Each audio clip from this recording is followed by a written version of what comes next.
Hi, and welcome back to the NCS podcast, Perspective Series. This is Lauren Koffman, and I'm a neurointensivist at Temple University in Philadelphia. Today, I'd like to welcome onto the podcast authors from A Current Story of Hope that was published in July of 2023. As a bit of background, NCS Currents features these stories quarterly and shares stories of people that have had challenging stays in the neuro ICU. Today, I would like to welcome Dr. Pravin George, a neurointensivist at Inova in Fairfax, Virginia, and Sidney Landis. So welcome both of you to the podcast. Thanks for joining. Thanks for having us. Thanks for having us. So Sidney, why don't I start with you? Before we kind of talk about how you ended up in the hospital, tell us what your life was like up until that moment. I think you were 20 years old, you were a college student. Tell us how life was before all this started. Before it all started, I was a typical college student. I was a sophomore in college, majoring in hospitality management and just going to classes, hanging out with my roommates, hanging out with my friends. At a job, I was involved in different extracurriculars. I was in a sorority. I was in a sport management club, like different things like that. I was living basically a typical college life, like lack of sleep, lots of homework, like just having fun and getting an education. And when you started having symptoms, what was it like? I think you in the story, you talk about going to a clinic to getting checked out because you didn't think much of it. Is that right? Yeah, so everything was normal for a while. Then I started getting some really bad headaches, but I kind of just like put it off to stress, dehydration, lack of sleep, things like that, because I was getting close to the end of the spring term. So it was kind of like everything was piling up and stuff like that. So I didn't think anything of the headaches outside of anything crazy. And then I had a couple headaches in a row for a couple of days. And then I had a good day where I felt nothing. I was great, back to normal, went about my life as all had been. And then the next day I woke up and I had thrown up that morning. So I called my mom, even though I was a college student, I still called my mom. And I asked her, I was like, hey, like, what do you think I should do? Like, I know I'm supposed to come home like tomorrow, but like, do you think I should do anything? And she recommended that I go to the health center at school just to like see if it's something like maybe the flu's going around or something like that. And so I went to the health center, and they said like it's probably a flu or some other viral infection of sorts. So they sent me home with like an anti-nausea and a headache medicine and nothing crazy, just thought it was something normal, like a normal college sickness. So. And then after that point, what do you remember? I mean, I assume you don't remember ending up, like, do you remember the seizure that is what kind of led up to everything, or is it just kind of nothing? So my mom, that day, I took a nap after I went to the health center, and I called my mom. I was like, I don't really feel comfortable driving home because it was right before Easter break. So I called her. I said, hey, will you come get me? And she said, sure, I'll come get you. So it's only an hour from my parents' house where I was going to school. So she came and picked me up and took me home. And then that night I had started throwing up again.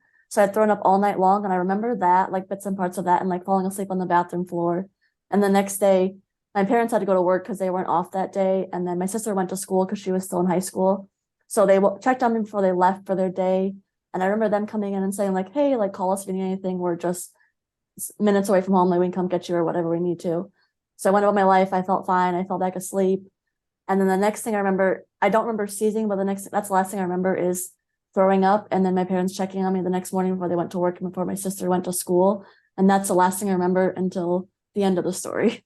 Okay, wow. So I think this is where we'll have Pravin come in. So this is back in 2017. You're working at Cleveland Clinic. You're part of the neuro ICU team. So like, what role did you play in taking care of Sidney?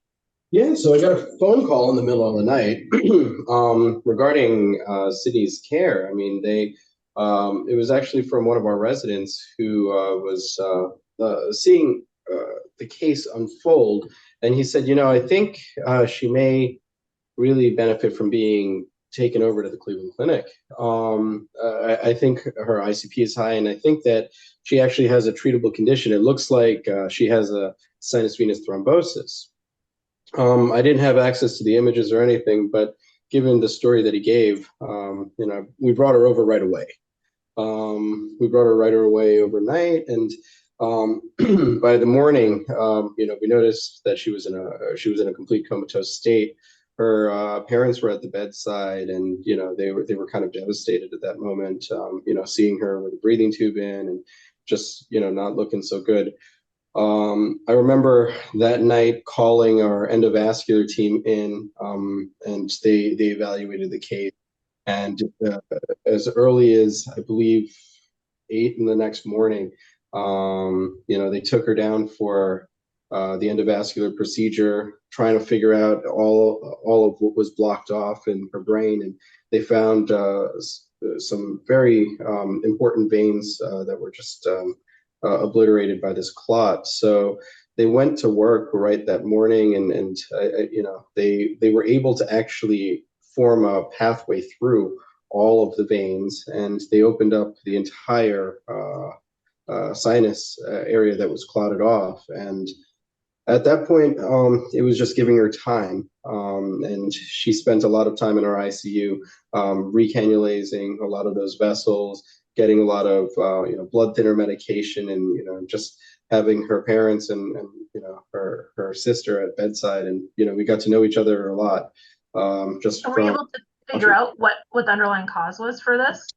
Yeah, so we did a hypercoagulable workup, and as Sidney knows, it seems like she has a genetic factor that predisposed her to causing her to clot a little bit there. So we ended up having to start her on a long-term blood thinning regimen, but she seemed to hold up to that side of the treatment plan.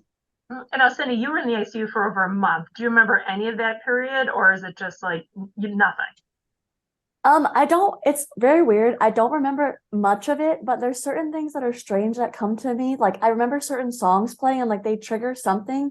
Like I remember hearing another song after I left, after I was healing better and I was more of like in tune with what was happening in the world.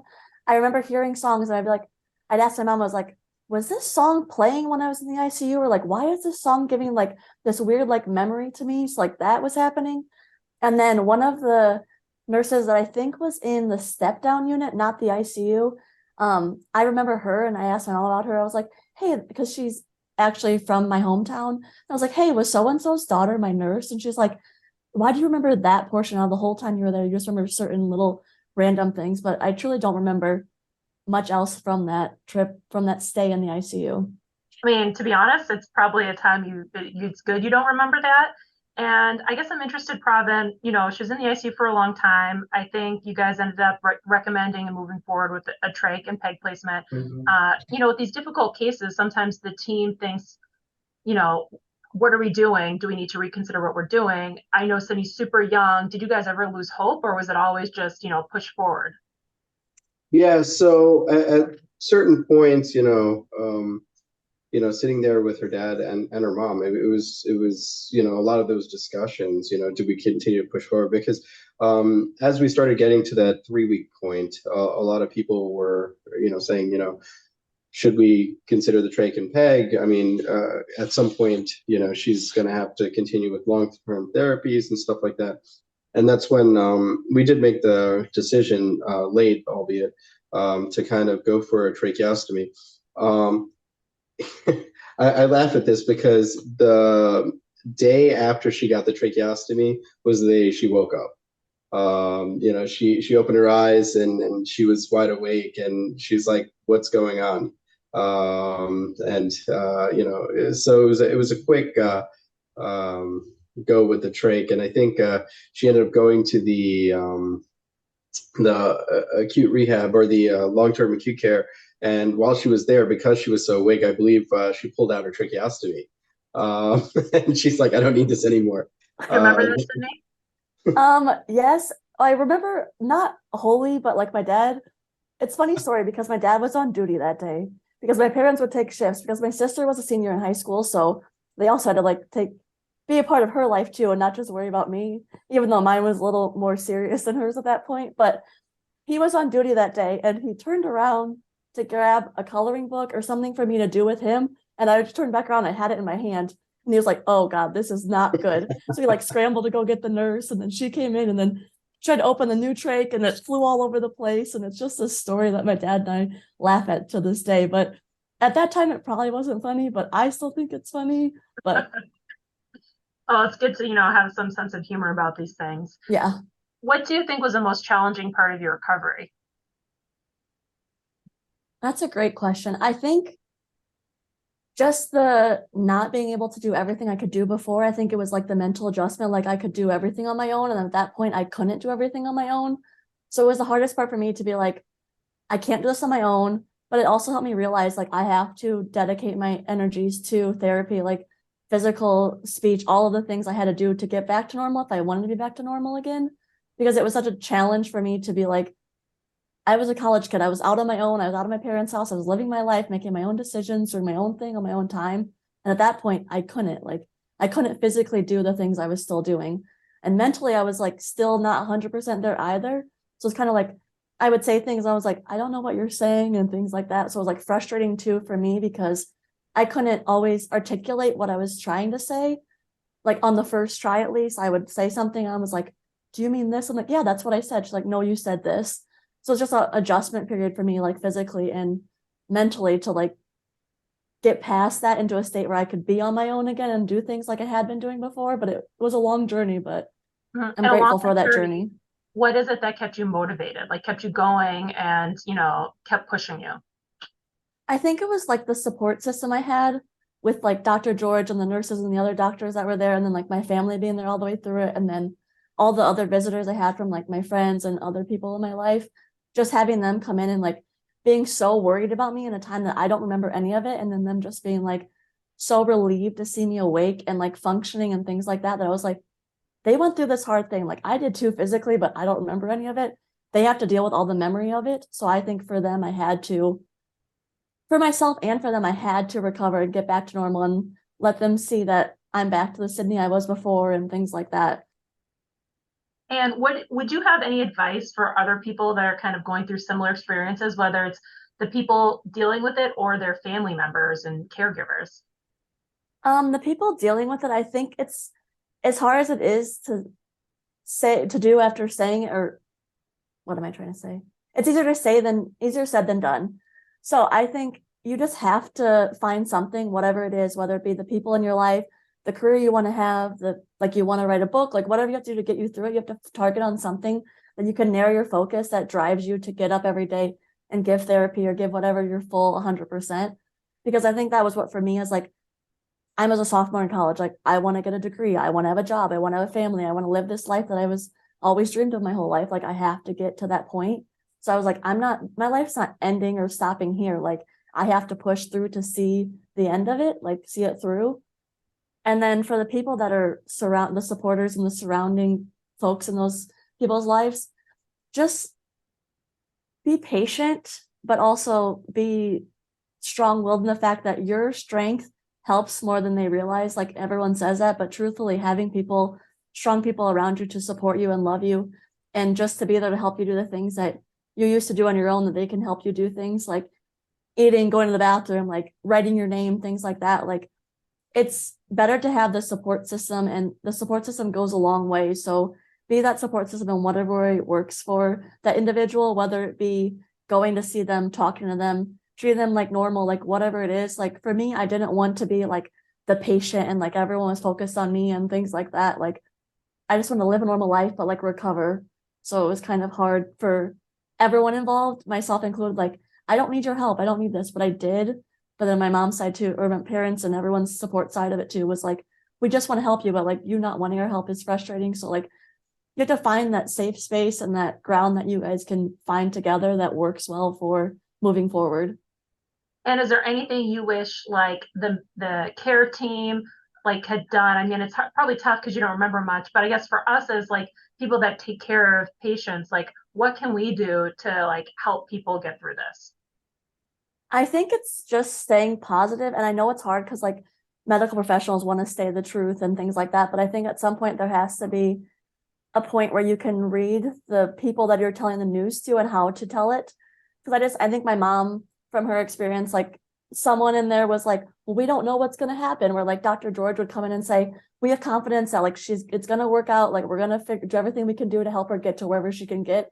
Like saying in a positive and encouraging way without saying like, she's going to wake up, everything's going to be fine. But like, we're doing everything we can do to get her to wherever she can get, rather than being like, we don't know, she could be normal again, she could be back to like, it just having that positivity in the news sharing. And the also I think for my dad personally, it was like having all the information, because he's definitely like a knowledge-based person where he wanted to know everything. So he would stay late at night with Dr. George and ask him I'm sure, way too many questions. So I'm going to apologize in advance to my father for that, Dr. George.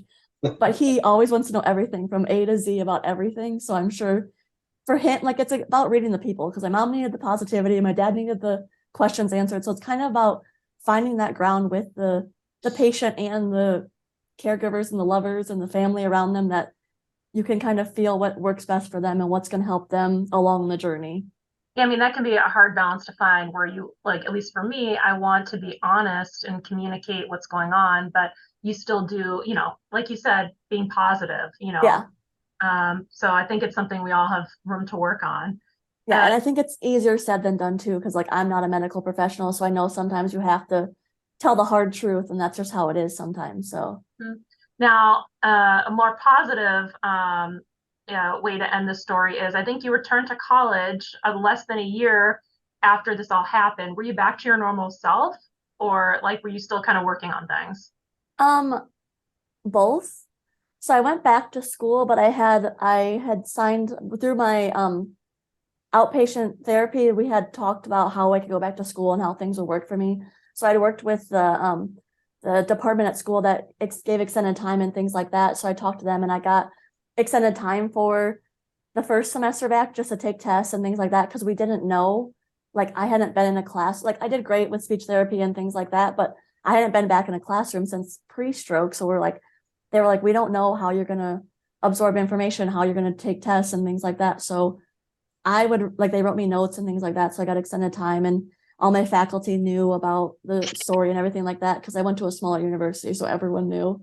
And then it was just helpful to me to have that opportunity, but I really only used it, I think, the fall semester when I went back. I might have used it in the spring too, but I'm not positive. And then what are you up to now? I mean, we're several years later. What's your life like?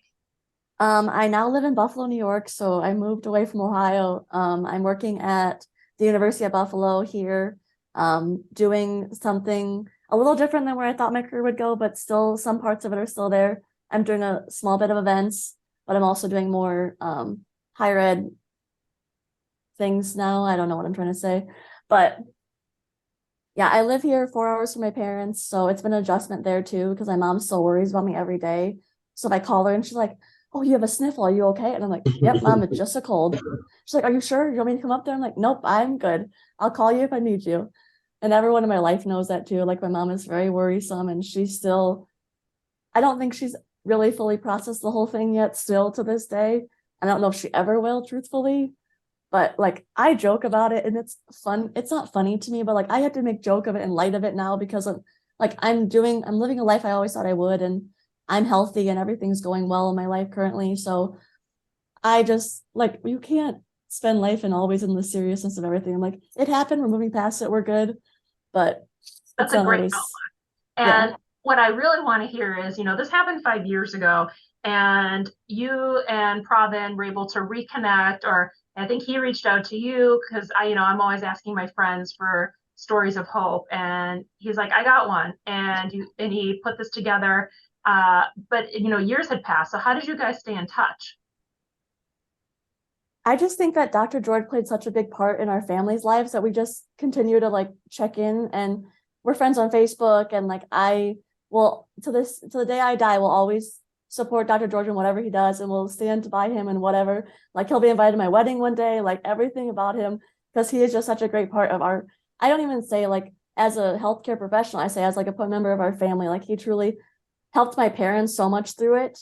And then later after meeting him, helped me through it. And then we've done a couple of things like this before where I'm always willing to do this for him, because it's the least I can do to share my story for others, because I'm one of the lucky ones that can sit here today and share my story as a healthy individual after the craziness that happened to me. And I don't think it's my duty to keep it to myself. I think it's worth sharing, and it should be shared. So I mean, thank you so much for sharing. Pravin, what do you have to say about that? No, I mean it's been like an honor to be part of their family and their family discussions throughout the entire course. I mean, meeting them right in the beginning, you could tell that there was a lot of love there, and seeing her mom at the bedside, and she was looking for hope, and her dad, like she was saying, was looking for more on, what caused this, how did it happen, what are the outcomes usually with this. It was very telling, and yeah, you really have to kind of understand what each one is looking for, and if you can provide that to them, and you can give it to them with as much honesty as possible. I think that's the most important thing here. But one thing led into another, and Sidney is where she's at now, and she's a powerful individual. Well, thank you both so much for joining. I would like to ask any final words or anything else you'd like to share with our listeners. I have a goal to write a book one day, so when that happens, hopefully you all will maybe read that book. Oh, absolutely. Love that. Well, thank you for joining. We'll include a link to the article in the show notes, but to check out this or other Currents content, please go to currents.neurocriticalcare.org. I'd love to connect with anyone that would like to share their story of hope, so please reach out. As a reminder, NCS offers free CME for listening to select episodes. Listen via the NCS Learning Center and complete a short survey to receive your free credits. Otherwise, you can access the NCS podcast wherever you get your pods. Don't forget to add us to your favorites and be sure to never miss an episode.